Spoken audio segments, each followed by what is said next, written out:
இப்ப history subject யாருக்கெல்லாம் போர்? கண்டிப்பா எல்லாத்துக்கும் போர். நானும் கை தூக்குறேன். ஏன்னா ஹிஸ்டரியில என்ன சொல்றாங்க? அக்பர் வந்து என்ன பண்ணாரு? புரியல, சொல்லலாம். எதுக்கு சொல்லலாம்? திப்பு சுல்தான் என்ன பண்ணாரு சொல்லுங்க.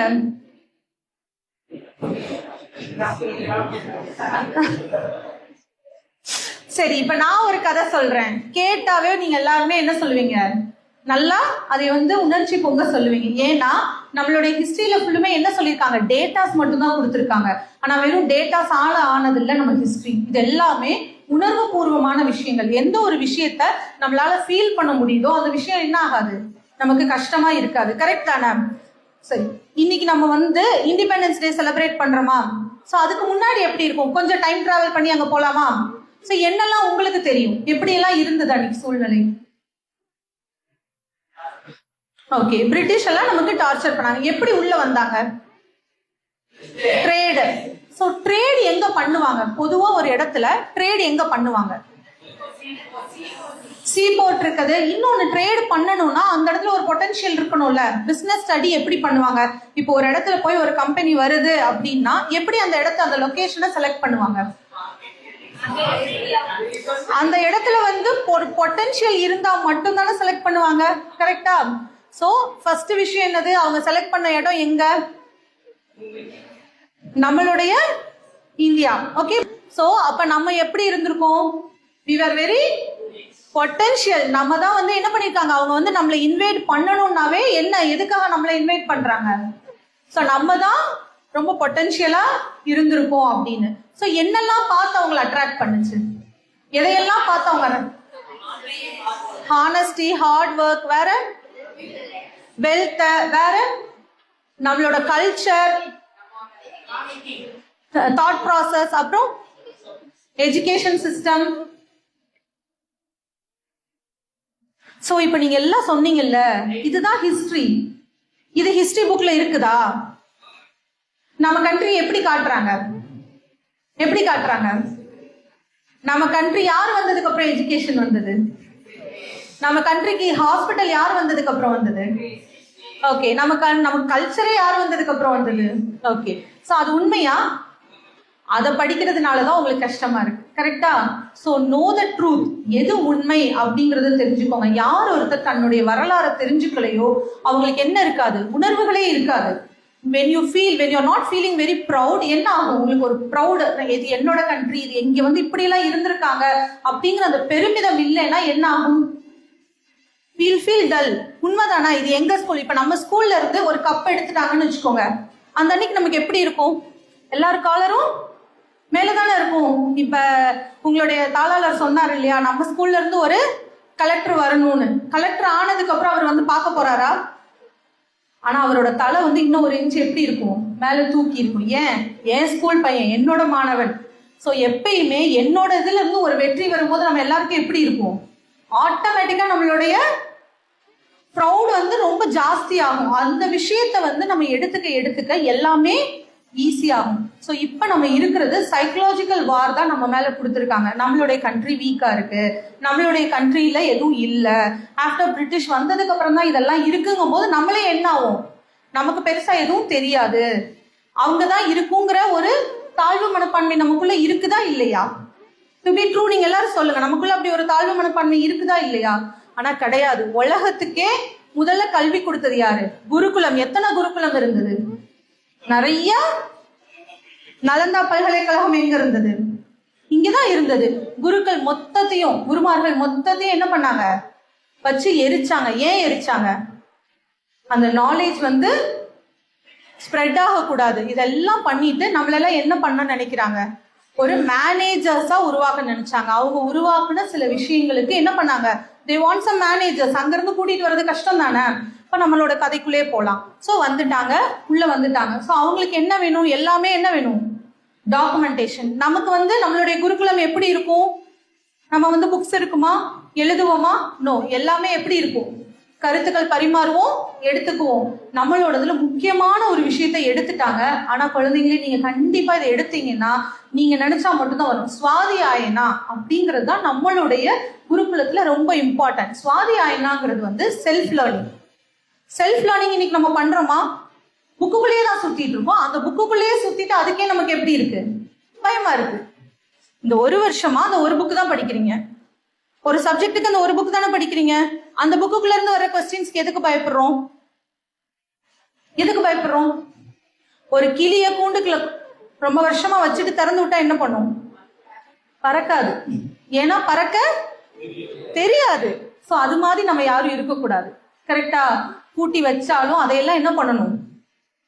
உடைச்செறிஞ்சிட்டு வெளியே போகணும். ஏன்னா அப்படிப்பட்ட ஒரு சரித்திரத்துலதான் நம்ம எல்லாருமே வந்திருக்கோம். இன்னைக்கு இந்த முக்கியமான நாள்ல நீங்க எல்லாரும் இந்த விஷயத்த உங்க மனசுல நல்லா பதிய வச்சுக்கோங்க. எந்த ஒரு விஷயம் அநீதியா பட்டாலும் அதை நம்ம எப்படி கேட்கணும்? எதிர்த்து கேட்கணும். கண்டிப்பா கேட்கணும். எதுக்கு கேட்கணும்? எதுக்கு எதிர்த்து கேட்கணும்? அநீதியா பட்டா கேட்கணும். அதுக்காக நாளைக்கு யூனிஃபார்ம் போட்டு வர மாட்டேன்னு கேட்க கூடாது. கேட்பீங்களா?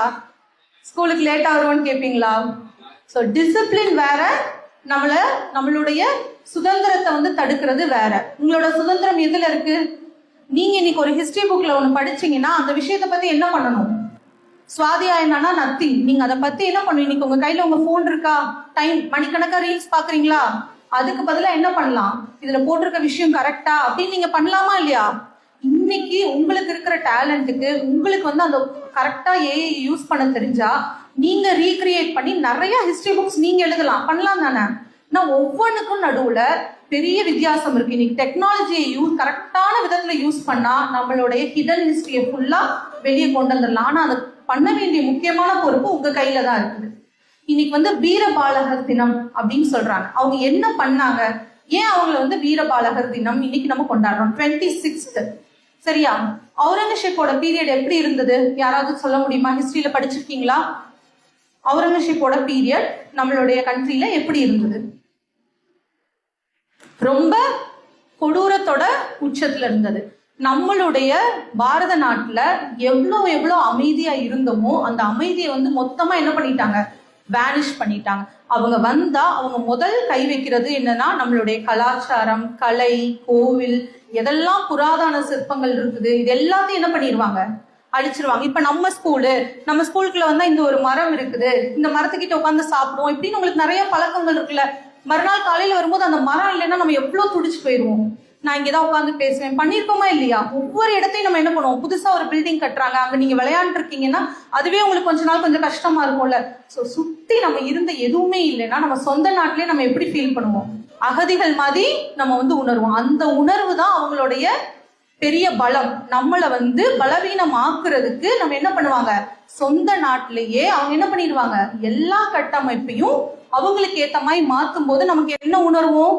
இது நம்மளோட இடம் இல்ல அப்படிங்கிற உணர்வு நமக்கே வந்துரும். அவங்கள என்னவா எடுத்துக்குவோம்? பாஸா ஏத்துக்குவோம். ஒருத்தர் வந்து பாஸா ஏத்துக்கிறதும் நீ இங்க நிக்காத வெளியே போங்கிறது யார் சொல்லணும்?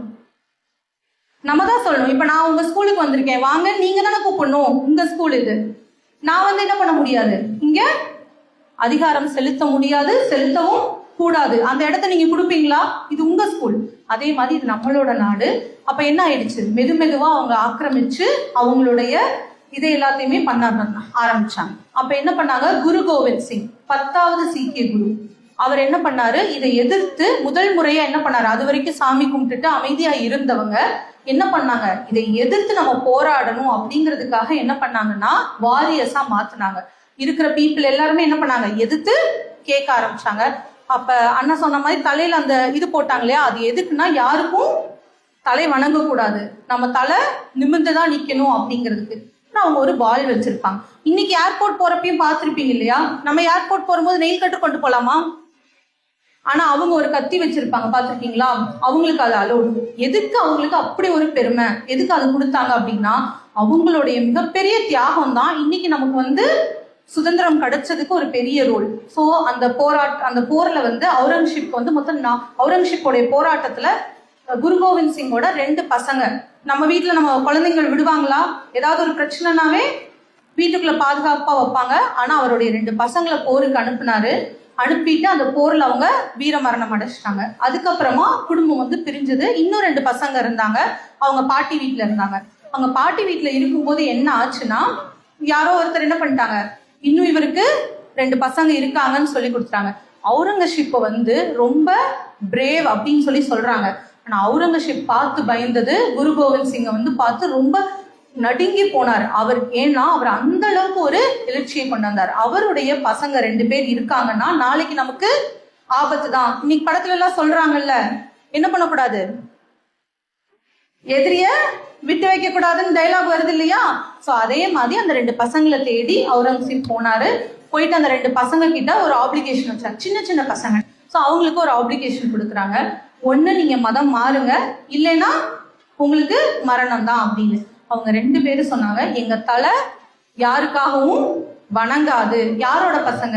குரு கோவிந்த் சிங்கோட பசங்க இல்லையா? இதெல்லாம் பார்த்து வளர்ந்த அந்த வீரத்தோட முடியாதுன்னு சொல்லிட்டாங்க.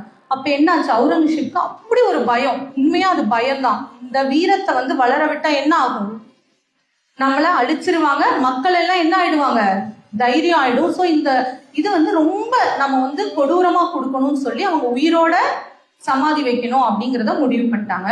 அவங்களை என்ன பண்ணாங்க, ஒரு செவரோட வச்சு அவங்களை என்ன பண்ணாங்க, கட்டுனாங்க. அப்ப கூட அவங்க என்ன பண்ணல, அந்த முடிவை மாத்திக்கல. உங்ககிட்ட மண்டியிட மாட்டோம், நாங்க மதம் மாற மாட்டோம் அப்படின்னு சொல்லி சொல்லிட்டாங்க.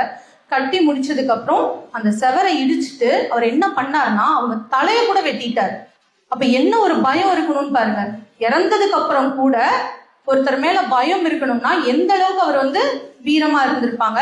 அப்ப அவங்க தலையை வெட்டிட்டாங்க. இதை பார்த்த மக்கள் எல்லாருக்கும் என்ன ஆச்சு, பயங்கர எழுச்சி ஆச்சு. அந்த எழுச்சியில என்ன பண்ண ஆரம்பிச்சிட்டாங்க, நாடெங்கும் எல்லாருக்குமே ஒரு போராடணுங்கிற அந்த குணம் வந்துச்சு. அந்த 2 குழந்தைங்களுடைய நினைவாதான் வீரபாலகர் தினம் அப்படின்னு சொல்லி நம்ம இன்னைக்கு இவ்வளவு சந்தோஷமா, நம்ம இவ்வளவு சுதந்திரமா இருக்கிறோம்னா அவங்களுடைய உயிர் தியாகம் ரொம்ப ரொம்ப முக்கியமானது. இதை போற்றி தான் நம்ம வந்து என்ன கொடுத்துருக்கோம், அந்த சீக்கியர்களுக்கு என்ன கொடுத்துருக்கோம், அந்த வாளை எப்பயுமே அவங்க வச்சுக்கணும் அப்படிங்கிறது அவங்களோட பிரைட். ஏன்னா அவங்களுக்கு அதுதான் எடுத்த அந்த சுதந்திரத்துக்கான தாக்கத்துக்கு எடுத்த முதல் ஸ்டெப்பே வந்து என்னன்னா அந்த வாளும் அந்த தலப்பாகை 5 பொருள் அவங்க வச்சுக்கணும்னு சொன்னாங்க இல்லையா?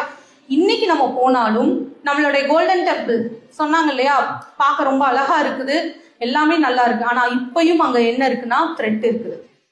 அதை வந்து என்ன பண்ணணும்னு நினைக்கிறாங்க, அதை அழிச்சிடணும், அதை அப்படிங்கிறது அவங்களுடைய மிகப்பெரிய எண்ணமா இருக்கு. அதுக்கு தொடர்ந்து போராடிட்டு இருக்காங்க.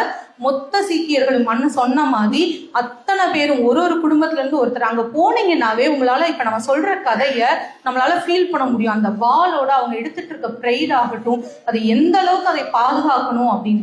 நம்மளுடைய அடையாளங்களை நம்ம என்ன பண்ணக்கூடாது, என்னைக்குமே விட்டு கொடுக்கூடாது. அடையாளத்தை தொலைஞ்சவன் என்ன ஆவான், மொத்தத்தையுமே இழந்துட்டு தான் நம்ம வந்து நிக்கணும். ஸோ தொடர்ந்து உங்களுடைய ஒவ்வொரு முடிவுலையும் என்ன பண்ணணும், தைரியமா. இப்படி போரையே கண்ட பரம்பரையில தான் நம்ம வந்திருக்கோம். எக்ஸாம் ஒரு பிரச்சனையா நமக்கு, இந்த மாதிரி போர்கள் எல்லாம் பார்த்துட்டு வந்தவங்க தான் நம்ம எல்லாம். இவங்களுடைய ஒவ்வொரு ஜெனட்டிக்ஸும் உங்க எல்லாருக்குள்ளேயும் இருக்கும் தானே. நம்மளுடைய இதுல சுதந்திரம் அப்படின்னா நமக்கு யாரெல்லாம் ஞாபகம் வருது, சுபாஷ் சந்திர போஸ், மகாத்மா காந்தி, பகத்சிங், வஉசி, பாரதியார், கட்டபொம்மன், ஜவஹர்லால் நேரு, வேற லேடிஸ்ல யாருமே இல்லையா, ராணி லக்ஷ்மி பாய், அப்புறம் ஜான்சி ராணி, பண்டித, வேற வேலு நாச்சியார், குயிலி, அப்புறம் தீரன் சின்னமலை, அழகு முத்துக்கோள். ஸோ இது மாதிரி மறைக்கப்பட்ட வீரர்கள் நிறைய பேர் இருக்காங்க. குமார கம்பண்ணன், நிறைய சொல்லிட்டே போலாம். இதெல்லாம் கேட்கவே 7ஆம் அறிவுல எப்படி வந்து அந்த ஜெனட்டிக்கல் திருப்பி கொண்டுட்டு வர முடியுமோ அது மாதிரி நம்ம ஒவ்வொருத்தருக்குள்ளேயுமே அந்த வீர பரம்பரையோடைய அணுக்கள் இருக்கத்தான் செய்யுது. நம்ம இதெல்லாம் தோண்டி எடுக்க நம்ம எப்படி ஃபீல் பண்ணுவோம், நம்மளே ப்ரைடா தான் ஃபீல் பண்ணுவோம். நம்மளுடைய பெருமையையும் நம்மளுடைய கலாச்சாரத்தையும் நம்ம என்ன பண்ணுவோம், தொடர்ந்து பாதுகாத்து அடுத்த தலைமுறைக்கு பத்திரமா எடுத்துட்டு போவோம். இந்த பெரிய பொறுப்பை நம்மளுடைய பிரைம் மினிஸ்டர் உங்களை நம்பி கொடுத்துருக்காரு. இதெல்லாம் நீங்க கரெக்டா செய்வீங்கன்னு நினைக்கிறேன். செய்வீங்களா? சரி, வீரபாலகர்களுக்கு நம்ம வந்து வீர வணக்கம் கொடுப்போமா? எல்லாரும் கண்ணை மூடி ஸ்ட்ரெயிட்டா ஒரு நிமிஷம் அவங்கள நினைச்சு கும்பிட்டுக்கோங்க.